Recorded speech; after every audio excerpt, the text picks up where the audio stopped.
What's good, YouTube? It's my voice created back in another video. You guys really let Unchained win another YCS? This is nuts. I mean, I did not expect Unchained, obviously, to win the event, nor be as popular as it was, being the highest unconverted deck, or rather converted, I guess, after top 32, which is nuts, with a whopping 8 spots. I mean, guys, YCS Richmond, it just goes to show that the format has not been developed. People are kind of almost jumping the gun, complaining about the format, I think, previously after the first YCS, and they pretty much said after Indy, you know, like, this format is kind of too diverse. But I think, you know, a lot of people were just wanting to play different things that they wanted to experiment with. Having Agov with the power boost cards that came out in that set meant that a lot of decks are obviously viable. But I think after that event actually captured a snapshot of what the best decks were in the top cut, the YCS Richmond kind of created some better results for that. So let's take a look at the top 32 decks. We have a nice little spreadsheet here, or a pie chart rather, courtesy of Lampy Yugioh. So yeah, just looking at the pie chart already, it's really nutty to see Unchained being the highest represented deck, followed by Tearlaments, and Rescue Ace is sitting at the 3rd place here, almost in line with the rest of the decks that happened at the top at 4 slots only, which is very surprising given that this was actually the 2 decks that were in the finals of the previous YCS, and I would imagine that most players would be playing this deck because it was surely represented as the best deck of the format, getting that huge power boost in the form of SP Little Knight in Agov, as well as, of course, the Sinful Spoils engine, which made the deck more consistent and more powerful than ever. But nope, we see Unchained at number 8, and is that because like less players were actually playing decks like Tearlaments that actually has a favorable matchup against Unchained?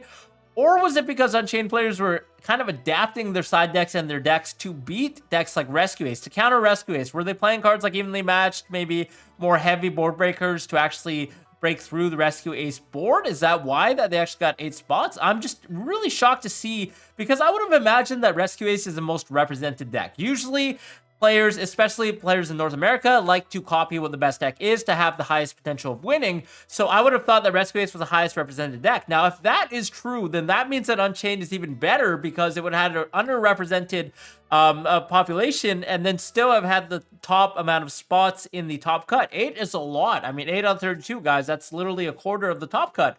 So seeing this is really shocking, and we obviously saw purely as well. We saw in the top 4 match where the winner used Mistaken Arrest, basically to lock Chris LeBlanc out of playing. That was the only card, basically, that stopped him from winning. If they didn't have Mistaken Arrest, if that was like an Imperm or something, then the game was just over, right? The purely player was going to push through everything. We had Dark Ruler plus Econ, and then we had a handful of engine that could have searched. But unfortunately, there was no quick play spell card to allow them to extend there. Rather, we only had the Field Spell and the My Friend and the Black Purely Cat, all of which relied on searching. So that Mistaken Arrest definitely came in clutch. So you can kind of see how Unchained, I guess, was adapting to the metagame by playing a lot more cards like that basically shut down the certain matchups. Now, it was also interesting to see one Kashtira actually top. I'm not sure it's the same one that we saw in the actual feature match, I believe round 2 or 3, but it's just a little shocking. I guess sometimes, you know, you do get lucky with Kashtira being able to draw the shifters as well. If you're drawing shifters the entire tournament, you're probably going to win in some capacity. We have the 1 Rogue Salamangreat, 1 Dynamorphia, which is also surprising,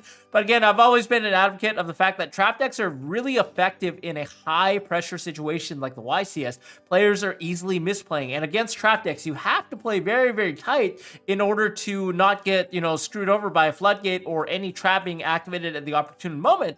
So really surprising to see that Dynamorphia is in fact in there. Again, they did get some recently new cards, I think in Duelist Nexus, that kind of pushed them over the edge as well. They had a Monster Negate Counter Trap, if I'm not mistaken. So that's kind of neat to see that they're doing well there. Unfortunately, the deck does struggle in time, I know, so you have to play really fast.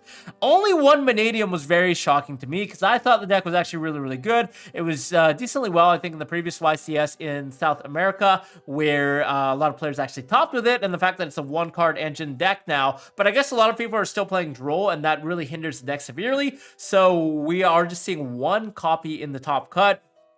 2 decks of Mechanical. People are just copying what won the last YCS in South America. I guess this deck is also decent because no one really knows what the cards does, and they have a bunch of SA card text. They also have effects that complement each other. So when you have an equip, you know, this card can't be targeted, whereas equip prevents you from destruction, so on and so forth. And it's very hard to keep track of all of those effects. So I'm sure a lot of their wins accounted to misplays and players not actually knowing how the cards behave and interact.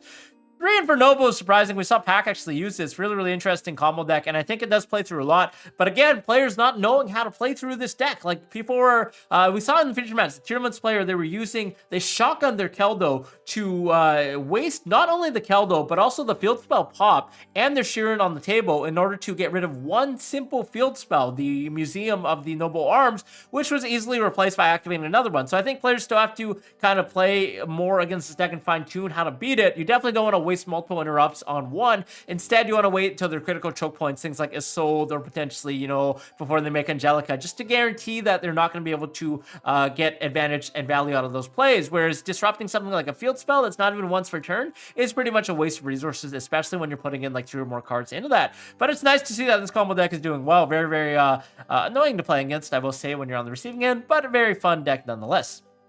3 Labyrinth, again, kind of like trap decks doing well, you know, high pressure environment, definitely. Labs also being decently good with their new monster. I want to see how many people actually played that new Butler card, because that one is actually decent in the deck from what I've seen.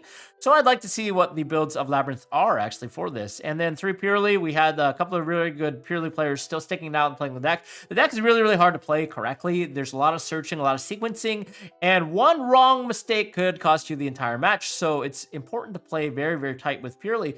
But again, nice to see that they are doing well. But I'm just honestly shocked that Rescue Ace is so low down here. And then Tier Limits at a 5. A lot of people were complaining that Tier Limits were not very consistent and they were just not the deck to play anymore. But it seems like they're still holding on their own. And they do have a decently good Unchained matchup because they don't really care about cards that pop theirs, right? They just get the effects to fuse or whatever in the grave. Everything kind of recurs itself. So, yeah, I just want to put all my thoughts out there. What do you guys think about this tournament? Is this what you expected to see after YCS Indianapolis, which is a previous larger YCS that we had, not including the South American one, not disqualified, of course, but, you know, just a larger representation?